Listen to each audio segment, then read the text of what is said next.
बंगाल से लेकर हिंदू कुश और हिमालय से लेकर नर्मदा तक के प्रदेश चंद्रगुप्त की छत्र छाया में आ गए। 5 करोड़ से अधिक आबादी का सम्राट अशोक दुनिया के सबसे ताकतवर सम्राट के रूप में जाना जाने लगा। अशोक राजा यहाँ पे कलिंगवासी का लाख लोग काट के नीचे जो नदी है ना जी फेंक दिया, इतना मार दिया, खून से पानी लाल हो गया। और ये देख सकते हैं आप, यहाँ ऊपर से पूरा शहर नजर आता है। कितना ही सुंदर, कितना ही खूबसूरत व्यू है ये।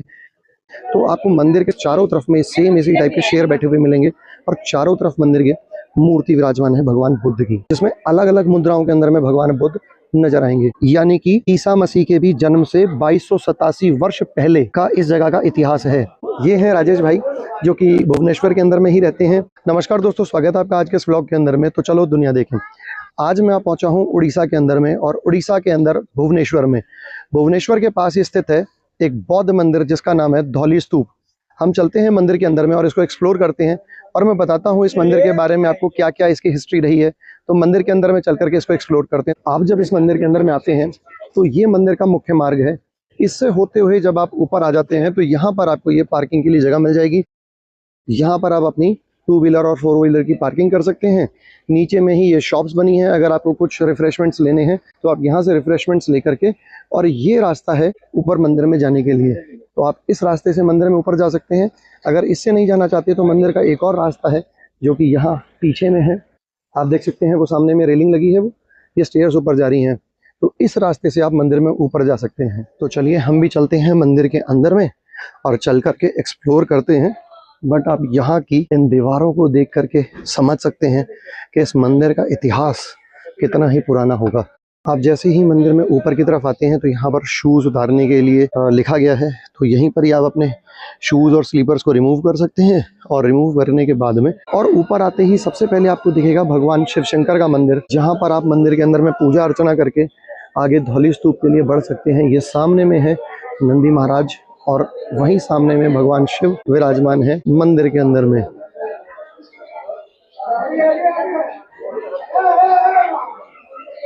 ये देखिए इस मंदिर का बाहर का जो आर्किटेक्चर है ना, बहुत ही अमेजिंग है।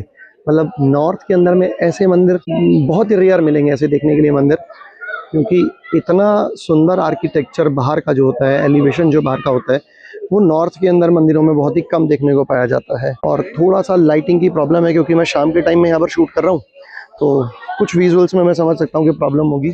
और यही मंदिर परिसर के अंदर में आपको प्रसाद की कुछ दुकानें मिल जाएंगी। और ये है मंदिर के बाहर का, इधर बैक साइड का एलिवेशन। ये भगवान गणपति, और यहाँ से आगे बढ़ते हुए यहाँ बैक साइड के अंदर में आप देख सकते हैं ये है भगवान कार्तिकेय।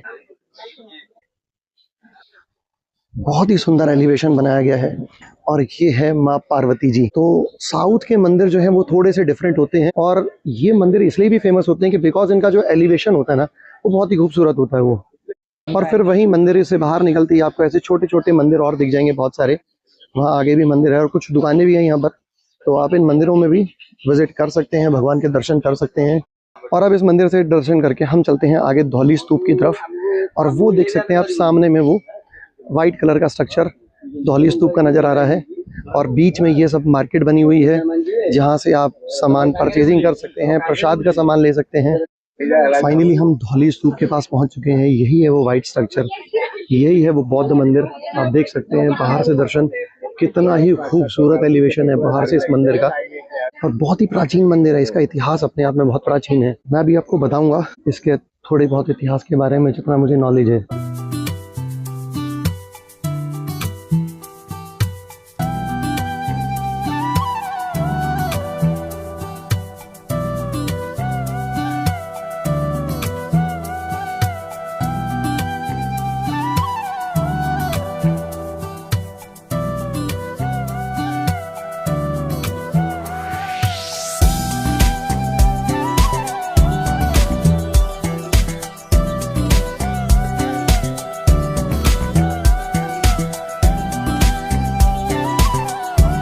और ये है मंदिर की मेन एंट्रेंस। देख सकते हैं ये स्टेप्स आपको चढ़ करके, और मंदिर में ऊपर जैसे ही जाएंगे तो सामने में गौतम बुद्ध भगवान के आपको दर्शन होते हैं। और उससे पहले भगवान के 2 शेर खड़े हैं और मंदिर का सफ़ेद गुंबद, उसके ऊपर में ये सुंदर सा एलिवेशन और बाहर खड़े 5 स्तंभ अपने आप में बड़े यूनिक हैं।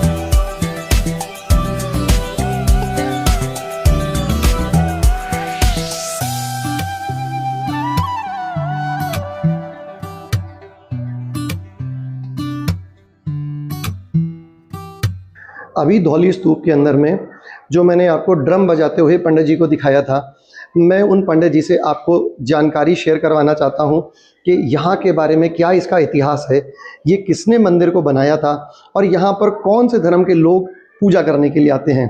तो पंडित जी आपका बहुत बहुत धन्यवाद है हमारे चैनल पे बात करने के लिए पहले तो, और बहुत बहुत स्वागत है आपका। आपका शुभ नाम क्या हुआ पंडित जी? हमारा नाम प्रभाकर है। अच्छा, ये जो दिखता है जो पूजो गुरु जी है ना जी, उन्होंने वो मंदिर बनाया, धौली स्तूप जो मंदिर धौली है। स्तूप बनाया जापानी बुद्धिस्ट लोगों ने। क्यों बनाया? अशोक राजा हिस्ट्री है। अशोक राजा यहाँ पे लोग कलिंगवासी का लाख लाख लोग काट के नीचे जो नदी है ना जी, फेंक दिया, इतना मार दिया, खून से पानी लाल हो गया। युद्ध रे जय किया, जय करके इस जगह पर डिक्लेयर किया, आओ जो कलिंगवासी बचा है आ जाओ, कुछ मांगो हम देंगे। ये पहाड़ का नीचे एक गांव है, गांव का नाम है एकचालिया। एक बूढ़ी आदमी आया, तार दोनों लड़का मैदान में मर गए थे युद्ध में। वो बूढ़ी एक लड़का मांगा, मैं बूढ़ा हो गया, मेरे विधवा बहू दोनों है, मुझे एक लड़का चाहिए। अशोक राजा चिंता किया, साला मार सकते बचा नहीं सकते, इसीलिए अस्त्र छोड़ के इस जगह पे बुद्ध बाबा का शरण लेते। तार हिस्ट्री देख के जापानी बुद्धिस्ट लोगों ने वो मंदिर बनाया। मंदिर नाम विश्व शांति क्यों रखा? भगवान बुद्ध रो 5 जिनिस है, सत्यो, शांति, दया, क्षमा, अहिंसा। 5 जिनिस में मंदिर बना हुआ है। 5 क्षत्रिया, 5 कुंभो, ऐसा है। अच्छा, जो बाहर जो 5 स्तंभ खड़े हैं उसका मतलब ये है? हाँ वही है, जो 5 स्तंभ है बाहर में। हाँ। ये जापानी बुद्धिस्ट जो लोग हैं, हाँ। इन्होंने ये मंदिर सिर्फ यहीं बनाया है भारत में या और भी कहीं पर है? नहीं, ये उड़ीसा में एक ही है। अच्छा, उड़ीसा में एक ही है। और इसके अलावा और कहाँ है भारत में? राजगिरी है, वैशाली है जी, आओ बिहार में है। अच्छा जी, हाँ, आओ वैशाली है, आओ उधर माने कलकत्ता जो डाकुरिया बीच का नीचे जो वो हमारा बुद्ध मंदिर है, 5 तो बनाया हो। अच्छा, मेरे को एक चीज और पूछनी थी आपसे। हाँ। कि जैसे हमने बुद्धिस्ट के बारे में जो समझा है कि बुद्धिस्ट जैसे दलाई लामा होते हैं वहां हाँ। पर, नहीं, तो ये अलग हैं और वो अलग है, कुछ ऐसा है क्या? नहीं, अलग है। अच्छा, दोनों अलग अलग हैं। अलग अलग है। तो एक तो इनकी और उसकी पहचान, जैसे हम बौद्ध धर्म के बारे में ज्यादा नहीं जानते हैं। हाँ। तो अगर हम कहीं जाते हैं, जैसे हिमाचल पहाड़ों की तरफ चले जाते हैं, हाँ। वहां पर दलाई लामा को मानने वाले बहुत लोग हैं, वहां पर वो बौद्ध लोग वहां पर हैं बहुत ज्यादा। हाँ। तो मतलब हम कैसे पहचान पाए कि ये जापानी बौद्धिस्ट लोग हैं या फिर जो दलाई लामा को मानने वाले वो लोग हैं? पूछने के लिए अच्छा, जो बात पूछेंगे वो बात में पहचान जाएंगे। अच्छा, हाँ। तो क्या पूछना पड़ेगा उसमें? मतलब भगवान बुद्ध का विषय पूछेंगे, तुम बुद्धिस्ट हो, कुछ हमको बताओ। हाँ, ऐसा बात करने से वो पहचान जाएंगे, वो जापान के कि उड़ीसा के, अच्छा, बिहार के, ऐसा। चलिए, बहुत सुंदर जानकारी दी आपने। ये आज मेरे को बड़ी यूनिक बात पता चली आपसे कि बौद्ध धर्म के अंदर में भी फर्क है। माँ आइए आइए, ऐसा है तुम्हारा जिन्स नहीं हो, आजा आजा। चूड़िया दिखाइए, चूड़िया। और मंदिर में आने वाले सभी भक्तों को प्रभु यहाँ पर माँ का चूड़िया अच्छा रखिए, बाबू का शरीर अच्छा रखिए, अच्छा रखिए, कोटि परमाई दीजिए, रोग वगैरह दोनों झाड़ दीजिए, वो मारा सुख रखिए प्रभु, बूढ़ा हाथ चालने दीजिए, बच्चा उच्चा को अच्छा रखिए, पिता माता का शरीर अच्छा रखिए, वो मार शरीर अच्छा रखिए, रोग वगैरह दोनों झाड़ दीजिए प्रभु। माँ टिके बाबा ते माँ से टिके।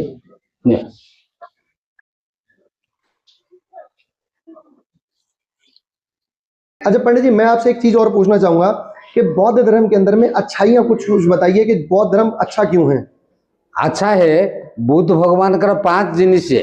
हाँ 5 जिनिस है, ओ सत्यो, शांति, दया, क्षमा, अहिंसा। ऐसा है धर्म और नियम। और यहाँ पूजा कैसे की जाती है बौद्ध धर्म के अंदर में? पूजा तो जो जापानी बुद्धिस्ट के लोगों मंत्र है, नाम म्यो हो रेंगे क्यों, ऐसा मंत्र में पूजा जाएंगे। इसका अगर हम हिंदी में अर्थ समझे तो क्या होगा? इस मंत्र का हिंदी में अर्थ 5 साढ़े 5 से शुरू होगा। नहीं, जो मंत्र आपने बताया जापानी भाषा में, उस मंत्र का हिंदी में अर्थ क्या होगा? हिंदी में होगा हरे कृष्ण कृष्ण कृष्ण हरे हरे। अच्छा हाँ, जो मंत्र है। अच्छा, जो महामंत्र है इस्कॉन टेम्पल का। हाँ अच्छा, वो ही है ये। बोलेंगे हाँ, नामू म्यो हो रेंगे क्यों। अच्छा, नामू म्यो हो रेंगे क्यों। बहुत हरे कृष्ण कृष्ण कृष्ण हरे हरे जी, हरे राम राम राम हरे हरे। बहुत सुंदर, बहुत सुंदर। अच्छा, दूसरा मैंने आपको देखा, आप ये जो ड्रम है ये बजा रहे थे, इसको बजाने के पीछे वजह क्या है?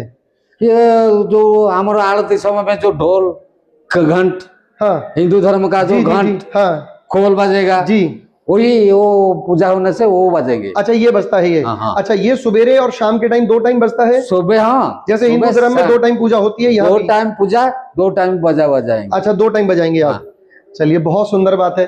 और यहाँ पर कुछ आप देखेंगे अशोक सम्राट के भी कुछ चित्र लगाए गए हैं जिसमें बताया गया है, और ये कुछ जापानी लैंग्वेज में लिखा हुआ है यहाँ पर। तो बहुत ही सुंदर मंदिर है। अगर आप यहाँ पर आते हैं धौली स्तूप में, तो आप इस मंदिर के अंदर में जरूर आइएगा दर्शन करने के लिए। और यहीं सामने में एक बहुत सुंदर पत्थर के ऊपर में एक जापानी भाषा में कुछ लिखा हुआ है। हमें तो नहीं समझ में आती जापानी भाषा, बट जिन्हें आती होगी वो इसको जरूर समझ पाएंगे, इसका अर्थ जरूर समझ पाएंगे कि क्या यहाँ पर लिखा गया है। बट ये देख सकते हैं बहुत ही सुंदर तरीके से इसको बनाया गया है। और यहाँ पर मैं आपको बता दूं कि डेली शाम के टाइम ना एक लेज़र लाइट शो होता है, जिसमें देख सकते हैं आप कितने बड़े बड़े लेज़र्स यहाँ लगे हुए हैं। और ये लेज़र जहाँ तक मैं समझ पा रहा हूँ ये मंदिर के गुम्बद के ऊपर में पड़ते होंगे, इस मंदिर के पूरे बाहर के स्ट्रक्चर के ऊपर में पड़ते होंगे। अब शाम के टाइम में अगर हम यहाँ तक रुकते हैं तो मैं चाहूँगा ज़रूर मैं इसको एक्सप्लोर करूँ, इसको ज़रूर देखूँ और आप लोगों तक पहुँचाऊँ। तो बने रहिए आप इस वीडियो के अंदर में, जहाँ पर मैं आपको अभी आगे चल करके लेज़र लाइट शो दिखाने वाला हूँ। और अब हम चलते हैं इस बौद्ध मंदिर के अंदर में और चल करके दर्शन करते हैं बौद्ध मंदिर के भगवान बुद्ध के। और ये हैं भगवान बुद्ध, आप दर्शन कर सकते हैं भगवान बुद्ध के। मुझे इस मुद्रा का नाम तो नहीं पता, बट आप में से जो भी इस मुद्रा का नाम जानते हैं प्लीज़ कमेंट बॉक्स में कमेंट करके ज़रूर बताएं कि भगवान बुद्ध कौन सी मुद्रा में बैठे हैं। और ये है मंदिर के बाहर का एलिवेशन। जो लोग बौद्ध धर्म को मानते हैं, जो लोग बौद्ध धर्म का पालन करते हैं, वो इन मूर्तियों का और इन कलाकृतियों का मतलब बहुत अच्छे से समझ सकते हैं। आज पूरे देश के अंदर में भगवान बौद्ध को लोग मानते हैं, बिकॉज भगवान बौद्ध जो हैं वो शांति का संदेश देते हैं और लोग मेडिटेशन के लिए भगवान बौद्ध के बताए रास्ते पर चलते हैं। और यहीं देख सकते हैं भगवान बौद्ध की एक और मूर्ति है, जहाँ पर भगवान बौद्ध, जहाँ तक मैं समझ पा रहा हूँ, ध्यान मुद्रा में बैठे हैं। अगर मैं करेक्ट हूँ तो ठीक है, अगर मैं करेक्ट नहीं हूँ तो प्लीज़ कमेंट बॉक्स में कमेंट करके ज़रूर बताएं। और ये देख सकते हैं आप, यहाँ ऊपर से पूरा शहर नज़र आता है। कितना ही सुंदर, कितना ही खूबसूरत व्यू है ये।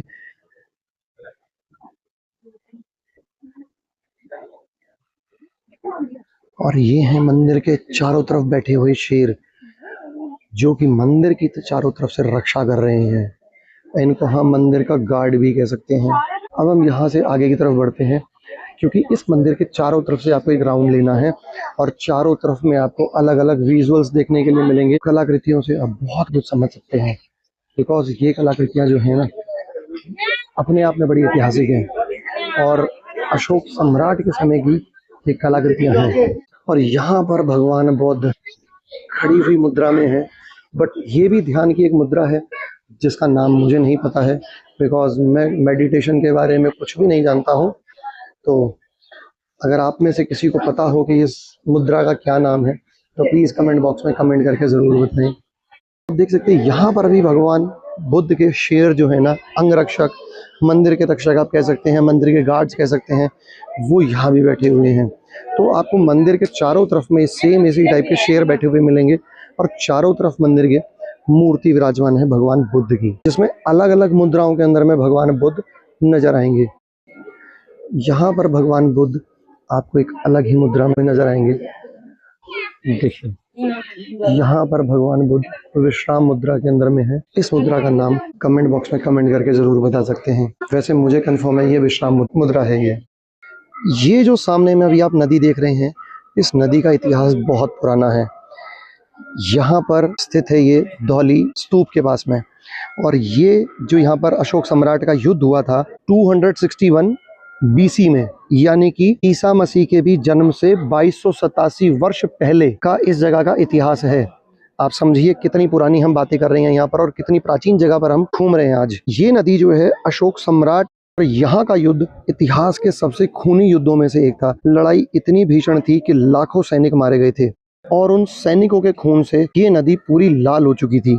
युद्ध के बाद नरसंहार और नदी का लाल पानी देखकर सम्राट अशोक को बहुत पछतावा हुआ। इस घटना के बाद उन्होंने हिंसा का रास्ता हमेशा के लिए छोड़ दिया और बौद्ध धर्म को अपना लिया, और तभी कहा जाता है कि चंडाशोक से धर्माशोक का नाम उनको दिया गया। और अगर आप इस स्थान के बारे में और भी ज़्यादा जानकारी लेना चाहते हैं तो आप उड़ीसा टूरिज्म की वेबसाइट पर जाकर के इस स्थान के बारे में पूरी डिटेल में जानकारी ले सकते हैं। और अब हम चलते हैं यहाँ से लेज़र शो की तरफ, बिकॉज थोड़ी ही देर में लेज़र लाइट शो जो है वो स्टार्ट होने वाला है, और मैं दिखा देता हूँ आपको कि लेज़र लाइट शो जो है वो कहाँ से शुरू होगा। ये देख सकते हैं आप सामने में, ये लगी हैं वो लेज़र लाइट जो कि रिफ्लेक्शन डालेंगी इस पूरे धौली स्तूप के ऊपर में। वो इतिहास बताया जाएगा कि जो अशोक सम्राट के समय का इतिहास रहा है। अभी हम उन विजुअल्स को कैप्चर करेंगे और मैं पहुँचाने की कोशिश करूँगा कि डिटेल में वो इन्फॉर्मेशन आप तक पहुँचे। बौद्ध मंदिर में दर्शन करने के बाद आप देख सकते हैं मेरे माथे के ऊपर में भभूत का तिलक किया गया है, जो कि बहुत ब्लेस्डफुल था।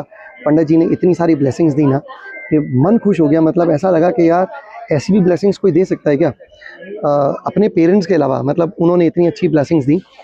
और मैं एक चीज़ आपको और दिखाना चाहता हूँ और एक व्यक्ति से मिलवाना चाहता हूँ जो कि बहुत ही स्पेशल है। भाई मैं इस पूरे ट्रिप के ऊपर में ना पूरी के बाद में ये जितनी भी आगे की जितनी वीडियोज़ हैं मैं अपने एक बहुत ही अच्छे मित्र के साथ में मैं कर रहा हूं, जो कि यहाँ के लोकल हैं रहने वाले। राजेश भाई उनका नाम है, और आज भी मैं इस जगह पर उन्हीं के साथ आया हूं। और बाल वाल थोड़े से देख रहे हैं ना खराब हो रखे हैं, ये इसीलिए क्योंकि मैं उनके साथ बाइक पे बैठ करके आया हूं। मैं बिकॉज एक्सपीरियंस करना चाह रहा था यार बाइक के ऊपर में यहाँ का, क्योंकि आप गाड़ी में बैठ करके ट्रैवल करेंगे या फिर बस में ट्रैवल करेंगे तो वो वाले विजुअल्स आप कैप्चर नहीं कर सकते, बिकॉज आप एक जगह पर ना बाउंड हो जाते हैं। बट बाइक के ऊपर में ना बाउंड नहीं होते हैं। तो इसीलिए मैं भी आपको राजेश भाई के साथ मिलवाता हूँ। तो राजेश भाई जरा आइए जी। तो ये हैं राजेश भाई जो कि भुवनेश्वर के अंदर में ही रहते हैं। और राजेश भाई कितना टाइम हो गया भुवनेश्वर के अंदर में? मेरा अभी 4 से 5 साल हो गया। 4 से 5 साल हो गया। तो राजेश भाई यहाँ पर भुवनेश्वर में जॉब कर रहे हैं और बहुत अच्छी जॉब है। और अभी आगे की जितनी भी हमारी वीडियोस होने वाली है ना, उस हर वीडियो के अंदर में भाई हमारे साथ में रहेंगे। बिकॉज देखो क्या होता है ना कि मुझे यहाँ के बारे में ज़्यादा नॉलेज नहीं है, जितनी नॉलेज भाई के पास में है। तो ये मेरे को डिटेल के अंदर में चीज़ों को समझा पाएंगे, दिखा पाएंगे। बिकॉज मैं तो उन्हीं चीज़ों को देख पाऊंगा जो इंटरनेट के ऊपर में डेटा अवेलेबल है। जो डेटा अवेलेबल नहीं है उसके बारे में जानकारी तो लोकल से ही मिलेगी आपको। तो वो जानकारी के लिए मेरे साथ में राजेश भाई हैं। तो अब जितनी भी वीडियोस आएंगी हर वीडियो के अंदर में राजेश भाई के साथ में आपकी मुलाकात होती रहेगी।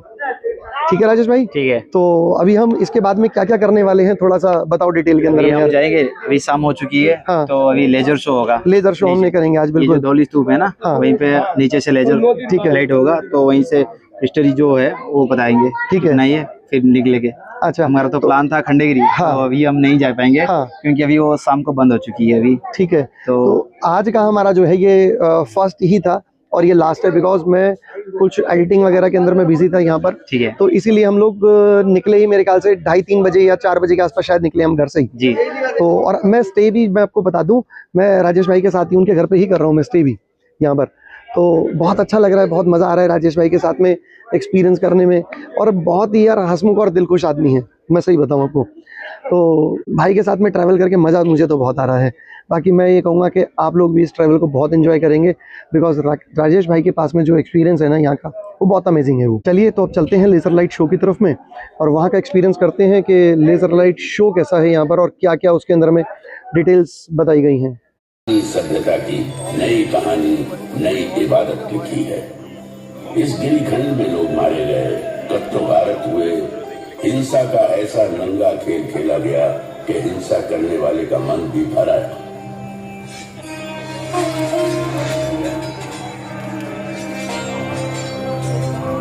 हैवानियत के बीच इंसानियत फिर से पैर जमाने लगी।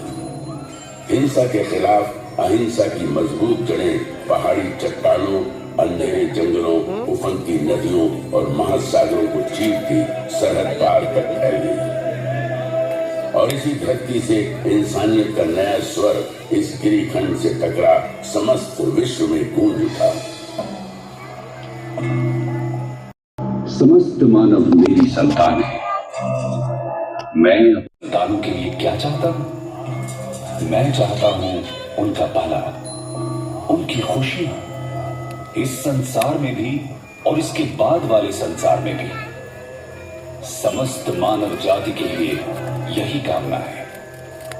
तुम शायद ये समझ नहीं सकते कि मेरी ये कामना किस हद तक है, और यदि तुम में से कुछ इसे समझ भी जाए तो भी तुम इस कामना की शिद्दत को पूरी तरह नहीं समझ सकते। मैं अहिंसा के उसी नाद का प्रतीक हूं जिसने इस ब्रह्मांड को एक सूत्र में बांध रखा है, जिसका होना इंसानियत का होना है। यही भाईचारे की सच्ची परिभाषा भी है।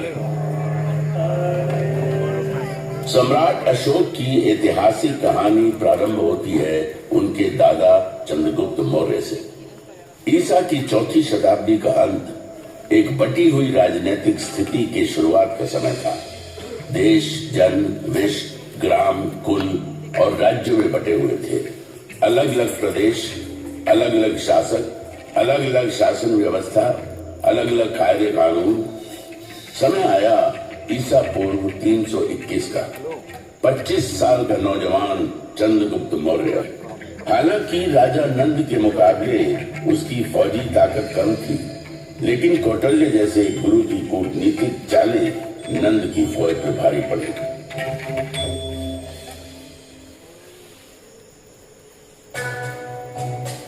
सुनो चंद्रगुप्त, तुम्हें अगर नंद का समूल नाश करना है तो धैर्य से काम लेना होगा और जैसा मैं कहता हूं वैसा ही करना होगा। भूखे को अगर थाली की गर्म खिचड़ी खानी हो तो बीच में कभी हाथ नहीं डालना चाहिए। इससे हाथ तो जलता ही है, मुंह भी जलेगा और पेट में छाले पड़ जाएंगे। इसलिए चंद्रगुप्त, खिचड़ी को किनारे से खाते हुए बीच की ओर बढ़ो। इस तरह बिना खुद को आहत किए तुम आखिरी दाने तक को खा सकते हो। ठीक उसी प्रकार तुम्हें नंद के राज्य पर विजय प्राप्त करनी है। मेरे बताए मार्ग पर चलो। वो समय दूर नहीं जब सत्ता का केंद्र तुम्हारे हाथों में होगा, तुम अधिपति बनोगे। चंद्रगुप्त ने कौटल्य के बताए मार्ग पर चलना शुरू कर दिया। सीमावर्ती क्षेत्रों के साथ छेड़छाड़ शुरू हो गई। लक्ष्य था केंद्र पर अधिकार जमाना। गंगा किनारे का प्रदेश चंद्रगुप्त की मुट्ठी में आ गया। इसी बीच सिकंदर भारत से वापस लौट गया। सिकंदर के चले जाने से जो खालीपन पैदा हुआ, चंद्रगुप्त ने उसका भरपूर फायदा उठाया। चंद्रगुप्त उत्तर पश्चिम की तरफ बढ़ता चला। इन प्रदेशों को तेजी से अपने कब्जे में करता सिंधु नदी तक जा पहुंचा। उसकी नजर सिंधु पार के इलाकों पर थी, लेकिन वहां शासन था सिकंदर के सेनापति सेल्यूकस निकेटर का। चंद्रगुप्त रुक गए। उनकी नजर मध्य भारत पर पड़ी। उसने नर्मदा के उत्तर में स्थित प्रदेशों को अपने कब्जे में ले लिया, लेकिन सिंधु पार के इलाकों को अपनी मुट्ठी में करने की चाहत अभी भी दिल में कसमसा रही थी।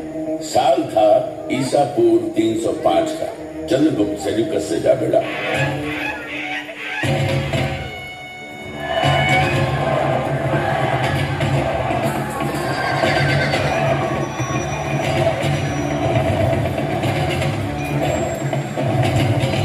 लंबी चली लड़ाई में जीत चंद्रगुप्त के नाम हुई और उसने सेल्यूकस को हरा सिंधु के बड़े भूभाग पर कब्जा जमा दिया।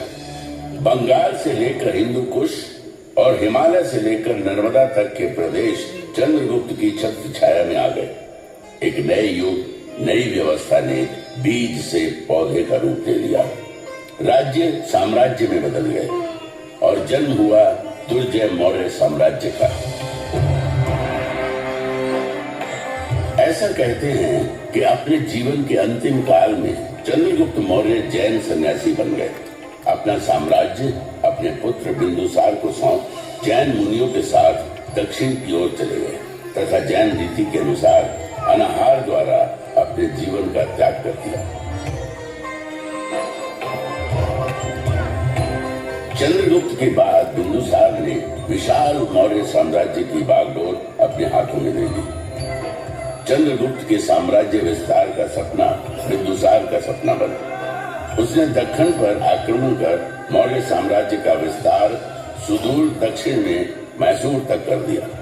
उसने बंगाल की खाड़ी और अरब सागर के बीच के समस्त प्रदेशों को जीतकर मौर्य साम्राज्य के अधीन कर लिया। भारत के विशाल भूभाग पर मौर्य के रथ की विजय पताका लहराते दौड़ने लगी। लगभग सारा उपमहाद्वीप मौर्यों के कब्जे में आ गया। सिर्फ एक क्षेत्र था जो अब भी उनकी पहुंच से बाहर था, वो था पूर्वी तट कलिंग। कलिंग आजाद अविजित था। उसने विजयी मौर्य रथों को अपनी सीमा में घुसने नहीं दिया था। कलिंग की सीमा पर अब भी कलिंग का ही ध्वज लहरा रहा था।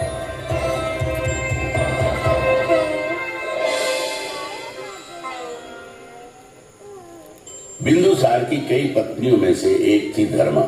उसी के गर्भ से जन्म दिया बालक अशोक ने। अशोक के जन्म और उसके पराक्रम की भविष्यवाणी महात्मा बुद्ध ने पहले ही कर दी थी। एक ऐसा राजा इस धरती पर जन्म लेगा जो पराक्रमी होगा, धर्म ध्वजा को थामेगा और धर्म के विचार को सागर पार तक ले जाएगा। भविष्य अशोक की राह देख रहा था। अपने कई भाइयों में छोटा अशोक मेधावी था। गुरुओं की बताई बातों को फौरन समझ लेता। शस्त्र चलाने का खेल उसे खूब भाता था। दुश्मन के वार से किस तरह बचना है, शत्रु को कैसे अपनी तलवार के नोक के नीचे लाना है, ये कला उसने बचपन में ही सीख ली थी। शस्त्र कला के अभ्यास में वो अक्सर अपने बड़े भाई सुसीम को परास्त कर देता था।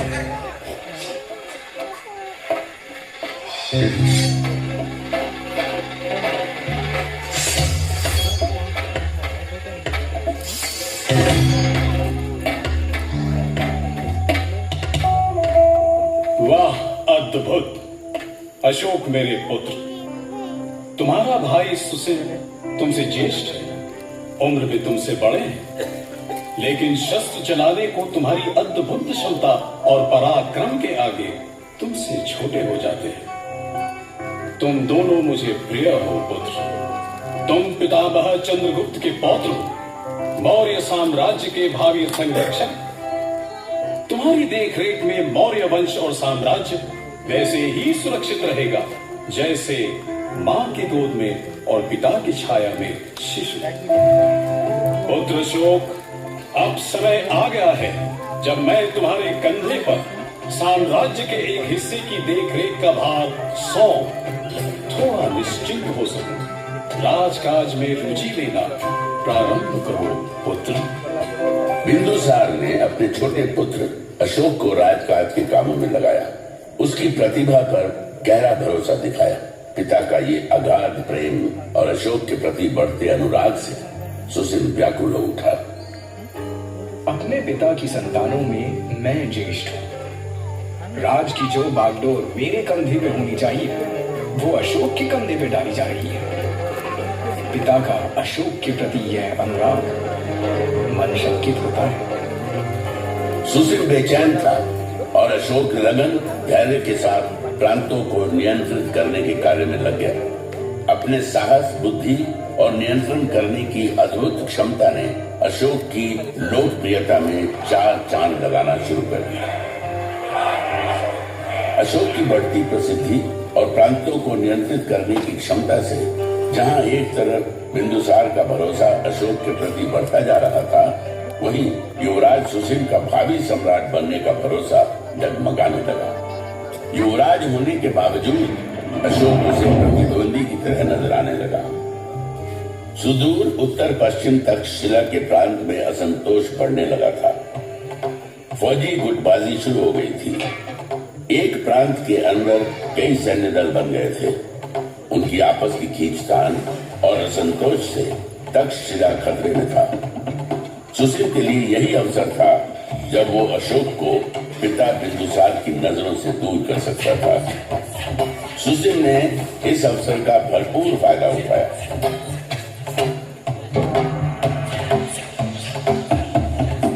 तक्षशिला में बढ़ती अशांति और असंतोष ने मौर्य साम्राज्य को संकट में डाल दिया है। तक्षशिला की रियासतें आपस में शत्रुता पाली हुई है।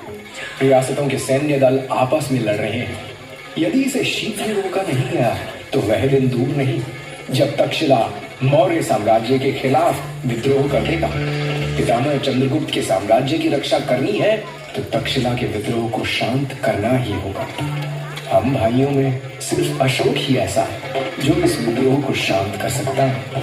इसलिए मैं आपसे आग्रह करता हूँ कि अशोक को यथाशीघ्र तक्षशिला प्रस्थान करने का आदेश दें। बिंदुसार ने अशोक को तक्षशिला में हो रहे उपद्रव और बढ़ रही अशांति को शांत करने के लिए तक्षशिला जाने का आदेश दे दिया। अशोक अपने बड़े भाई सुसीम की योजना से अनजान अपने दल बल के साथ तक्षशिला की ओर बढ़ चला। अशोक ने पाटलिपुत्र से तक्षशिला आज के सिंध प्रदेश तक की लंबी यात्रा तय की। अशोक की व्यवहार कुशलता, उसकी बहादुरी और राज चलाने की उसकी नीति से तक्षशिलावासी पहले से ही परिचित थे।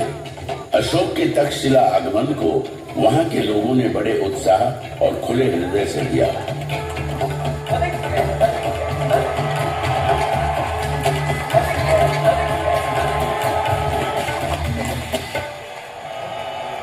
अशोक का जबरदस्त स्वागत किया गया।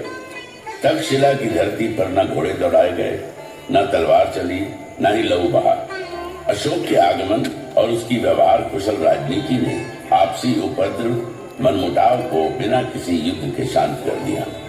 तक्षशिला की सफलता की खबर जब पाटलिपुत्र पहुंची तो सम्राट बिंदुसार का सर और गर्व से भर उठा। अशोक के प्रति स्नेह, अनुराग और आस्था महाराजा बिंदुसार के हृदय में बस गई। यही सुसीम के लिए चिंता की बात थी। सुसीम को उसकी अपनी सत्ता हिलती नजर आई। अशोक को अपने रास्ते से हटाना सुसीम का एकमात्र लक्ष्य बन गया। सुसीम ने अशोक के खिलाफ महाराज के कान भरना शुरू किए। महाराज बिंदुसार को अशोक के विरुद्ध करने के लिए जितने प्रयोजन हो सकते थे सब किए। सुसीम युवराज था, मौर्य साम्राज्य का भावी शासक। उसका इस प्रकार सोचना बिंदुसार को चिंतित किए जा रहा था। सुसीम की बातों में भविष्य के खतरे की गंध आ रही थी। बिंदुसार ने अशोक को अपने से दूर भेज दिया। अशोक को देश निकाला मिल गया। क्रोध और घृणा से भरा अशोक अपने भाई सुसीम की योजना को भली भांति समझ चुका था। अपने हृदय में धड़कती ज्वाला को दबाए अशोक मौर्य साम्राज्य से बाहर निकल गया।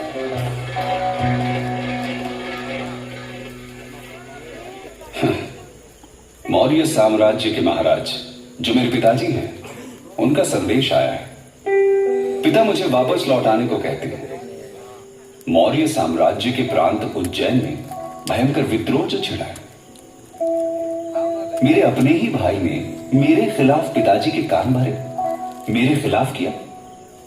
यही पिताजी जो निमंत्रण देकर मुझे बुला रहे हैं, उन्होंने देश निकाला का आदेश सुनाते एक पल की भी देर नहीं की। यह कैसा संबंध है? क्या यह निमंत्रण सिर्फ इसलिए है कि मेरे भाइयों में विद्रोह को कुचलने का साहस नहीं? फिर तो युवराज सुसीम को कोई अधिकार नहीं कि वो मौर्य साम्राज्य की प्रजा पर राज करे। जो राजा अपनी प्रजा की भावनाओं, उनकी आवश्यकताओं को न समझता हो, उसे राज करने का अधिकार ही नहीं। एक बार फिर मेरा हृदय क्रोध और ग्लानि से भर आया है। मैं जाऊंगा, उज्जैन अवश्य जाऊंगा। मौर्य साम्राज्य को मेरी जरूरत है। और सैन्य बल के साथ उज्जैन के विद्रोह को कुचलने अशोक निकल पड़ा। उज्जैन में घमासान मचा। अशोक ने अपनी पूरी शक्ति लगा दी। विद्रोह को बुरी तरह रौंद दिया गया। विद्रोही मारे गए। मौर्य साम्राज्य की हिलती नींव और गहरे धसती चली गई। जैनी के इस संग्राम में अशोक को चोट आई। घायल अशोक के उपचार में वैद्य लगा दिए गए। इन्हीं में एक थी बौद्ध सन्यासिनी देवी। दिन रात अशोक की देखभाल में लगी थी। देवी के संपर्क ने अशोक का परिचय बौद्ध धर्म और विचार से कराया। धर्म का विचार अशोक के मन को छू गया था। देवी का अनुराग और उसका संपर्क उसे भाने लगा। आगे चलकर अशोक ने देवी के अनुराग और उसके प्रति अपने लगाव को वैवाहिक रूप में बदल दिया। अशोक उज्जैनी के प्रशासन में लगे थे। उधर पाटलिपुत्र में उनके पिता बिंदुसार बीमार मृत्युशैया पर पड़े संघर्ष कर रहे थे। पिता पुत्र दोनों संघर्षरत थे। दोनों ओर संघर्ष था। संघर्ष था जीवन का। अशोक उज्जैनी के संघर्ष के विजयी योद्धा थे, लेकिन पिता बिंदुसार मृत्यु से अपने जीवन का संघर्ष करते हार गए। मृत्यु ने जीवन पर विजय प्राप्त की।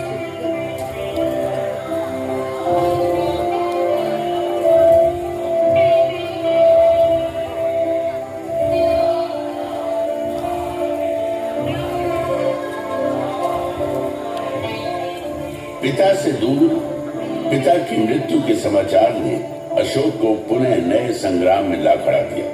धूल के गुबार उठने लगे। मन में दुख कर्मों का बवंडर सा उठ खड़ा हुआ। कई तरह के प्रश्न आपस में टकराने लगे। प्रश्न था आने वाले समय के मौर्य साम्राज्य के गौरव का। पिता नहीं रहे। मुझे पाटलिपुत्र लौट जाना होगा।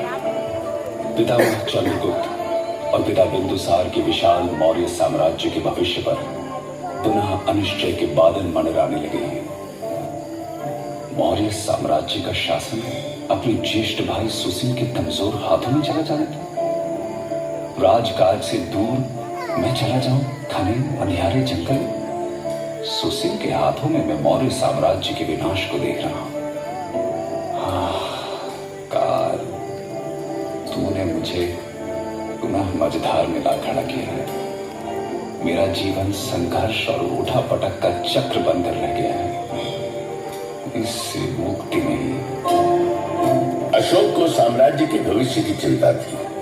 कई तरह के प्रश्नों ने घेरा था। वे उसमें उलझते चले जा रहे थे। तभी राधा गुप्त के नेतृत्व में अशोक को चाहने वाले मंत्रियों की एक मंडली आई। राधा गुप्त अशोक को भावी सम्राट के रूप में देख रहे थे। मौर्य साम्राज्य का भविष्य तभी सुरक्षित था जब उसकी बागडोर अशोक जैसे कुशल प्रशासक के हाथ में हो।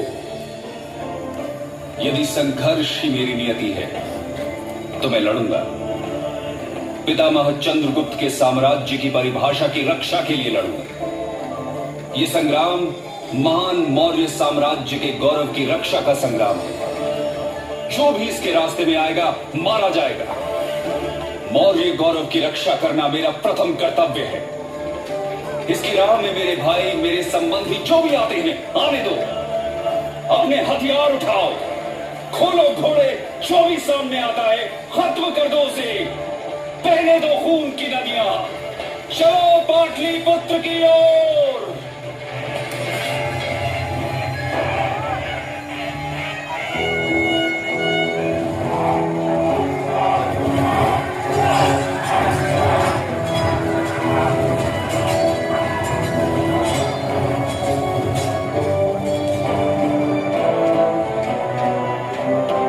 भयंकर मारकाट मची।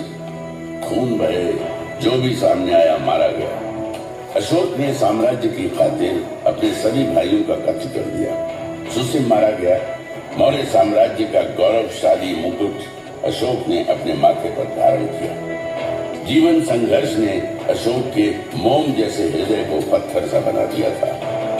इस हृदय में दया नहीं थी, करुणा का कतरा कतरा सूख चुका था। पाटलिपुत्र की गद्दी पर बैठने के साथ ही अशोक ने साम्राज्य विस्तार के लिए एक के बाद एक कई लड़ाइयां लड़ी। युद्धों का ये सिलसिला लंबा चला, लेकिन एक प्रदेश अभी भी था जो अशोक की पहुंच से दूर था। वो प्रदेश था कलिंग प्रदेश। कलिंग अभी भी उसकी पहुंच से दूर था। कलिंग नरेश राजा अनंत चंद्रभान की जय। कलिंग नरेश राजा अनंत चंद्रभान की जय। कलिंग आजाद था, पराधीनता उसे स्वीकार न थी। उत्तर भारत के समस्त राज्य अशोक के कब्जे में आ गए थे। पूरब में बंगाल और दक्षिण में कृष्णा नदी तक उसका साम्राज्य फैल चुका था। कौटिल्य के अर्थशास्त्र के अनुसार अशोक की राजधानी पाटलिपुत्र उस समय दुनिया के सबसे बड़े नगरों में गिनी जाती थी। 5 करोड़ से अधिक आबादी का सम्राट अशोक दुनिया के सबसे ताकतवर सम्राट के रूप में जाना जाने लगा। विजय जिसके माथे पर लिखी थी, जो अविजित था, अजय सिर्फ कलिंग का प्रदेश था जो उसके विजेता होने को चुनौती दे रहा था। कलिंग का इलाका जहां एक ओर स्थल मार्ग से जुड़ा था, वहीं दूसरी ओर सामुद्रिक मार्ग से भी। इसलिए राजनीतिक और सामरिक दृष्टि से वो महत्वपूर्ण बना हुआ था। दूरदर्शी अशोक दक्षिण भारत पर अपनी बेहतर पकड़ बनाने के लिए कलिंग को अपने अधिकार में करने के महत्व को भली भांति समझ रहे थे। मौर्य साम्राज्य को अभेद्य बनाना है तो समुद्री मार्ग को अपने कब्जे में करना होगा। सामुद्रिक मार्ग भविष्य में आफत डाल सकता है। कलिंग, हाँ, कलिंग को कब्जे में करना होगा। कलिंग विजय भूमार्ग और जलमार्ग दोनों पर विजय लेकर आएगी। अशोक ने कलिंग के विरुद्ध युद्ध की घोषणा कर दी। अशोक के अश्वारोहियों और पैदल सैन्य बलों ने कलिंग को घेर लिया। जबरदस्त किलेबंदी की गई। देश के बाकी हिस्सों से कलिंग का संपर्क टूट गया। अशोक को लगा कि कलिंग जल्द ही घुटने टेक देगा, लेकिन कलिंग वासी स्वाभिमानी थे, स्वतंत्र विचारों के, स्वतंत्रता प्रिय थे। आजादी प्राणों से अधिक प्रिय थी। भयंकर मारकाट मची।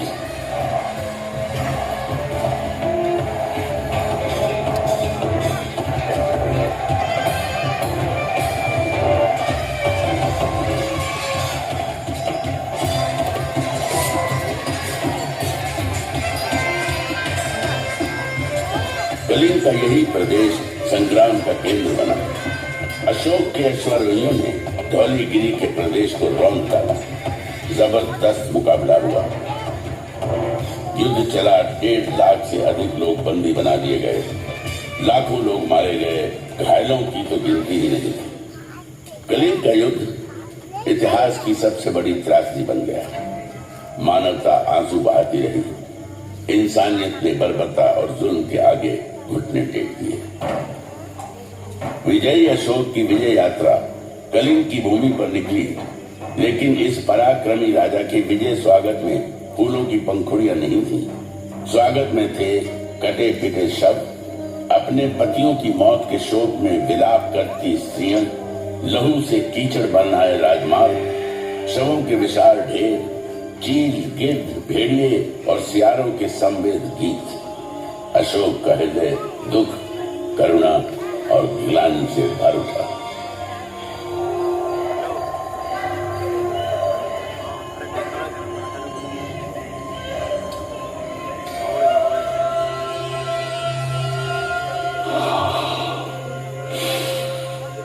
ये मैंने क्या कर दिया? मैं तो निकला था विजय करने कि कलिंग की भूमि मेरा स्वागत करेगी, एक विजयी राजा की तरह। फूलों की वर्षा, चंदन और कुमकुम से मेरे माथे पर तिलक होगा। अरे मेरे कर्म, तेरे मस्तक पर तिलक की जगह रक्त रंजित कीचड़ पुता। मेरे स्वागत को पीछे मुर्दा शरीर, कटे हुए मानव अंगों के ढेर, सियार और भेड़िए गा रहे हैं विजय गीत। वातावरण में सिर्फ दुर्गंध, मुर्दा शवों की दुर्गंध। क्या यही है मेरी यश भूमि? यही है मेरा पराक्रम? यदि विजय है ये, तो पराजय क्या? ये विजय है या पराजय? न्याय है या अन्याय? ये वीरता है या कायरता? क्या निरपराध बच्चों और स्त्रियों की हत्या ही वीरता है? मैंने जो किया है, क्या यही है मेरा साम्राज्य विस्तार और सहिष्णुता? किसी के पति मारे गए, किसी के पिता, किसी के बच्चे, तो किसी के घर पर वो हमला। मुर्दा शवों के ढेर थे। क्या किया मैंने? ये विजय प्रतीक है या पराजय की बूंद? ये मंडराते गिद्ध, चील और कौवे संदेश वाहक हैं उस दुराचारी की मृत्यु के, जिसने ये कर्म किए। प्रभु, मुझे शांति कहां मिलेगी? मेरे प्रभु, अपनी शरण में ले लो ईश्वर, अपनी शरण में ले लो, मुझे थाम लो। प्रभु, शांति चाहिए मुझे, मेरे प्रभु, शांति चाहिए।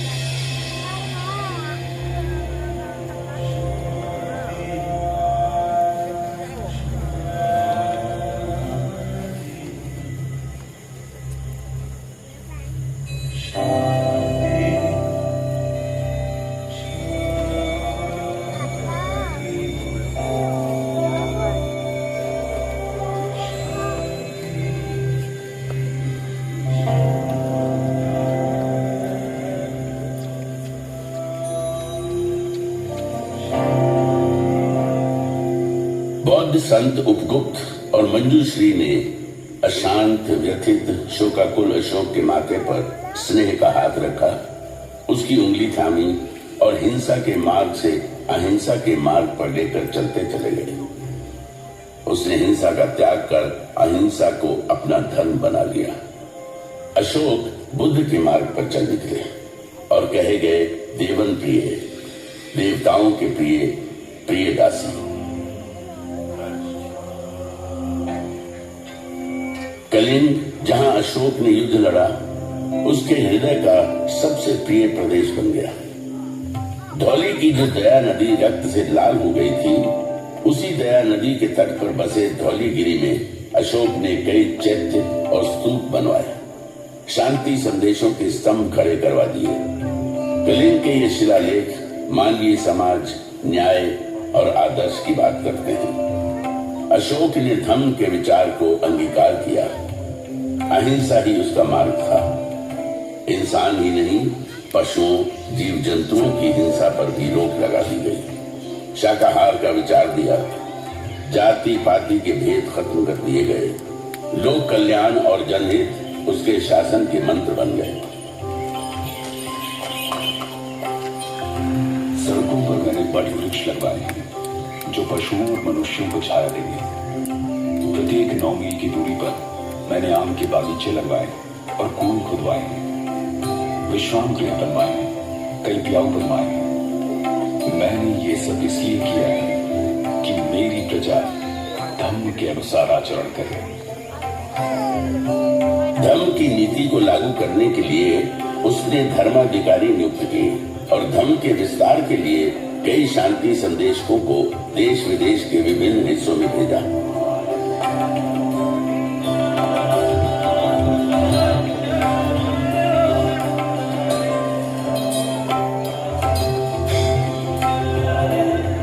Sri Lanka, Nepal, Thailand, Egypt, Syria और मैसेडोनिया के इलाकों में अशोक के शांति दूत अहिंसा के विचार को लेकर गए और बुद्ध के विचार का प्रसार किया। लगभग 40 वर्षों तक साम्राज्य का संचालन करने के बाद 232 ईसा पूर्व में महान सम्राट अशोक ने देह त्याग दी। अशोक के शांति संदेश उसकी राजनीतिक समझ की गौरव गाथा कहते नजर आते हैं और आज भी अंधेरे में रोशनी फैलाने का काम करते हैं। संभवतः अशोक दुनिया का पहला ऐसा सम्राट था जिसने साम्राज्यवाद के विचार को लोक कल्याण और जनहित के संदर्भों में समझा और उसे लागू भी किया। हिंसा के विरोध में अहिंसा के बौद्ध दर्शन को जन जन तक पहुंचाया। धौली में अहिंसा का प्रतीक स्वरूप एक बौद्ध स्तूप और एक हाथी का स्वरूप यहाँ बना हुआ है, जो अहिंसा के उसी विचार का प्रतीक है। मेरे नाद में महान अशोक का नाद भी मिला हुआ है। मैं नाद हूं शांति का।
दोस्तों आपको ये वीडियो कैसी लगी कमेंट करके ज़रूर बताएं। अगर वीडियो अच्छी लगी तो वीडियो को लाइक ज़रूर करें और मेरे चैनल को सब्सक्राइब कर लें। बेल आइकन को दबाना बिल्कुल ना भूलें, जिससे मेरे आने वाली सभी वीडियोस का नोटिफिकेशन आपको टाइमली मिलता रहे। Thanks for watching this video. मिलते हैं अगले व्लॉग में।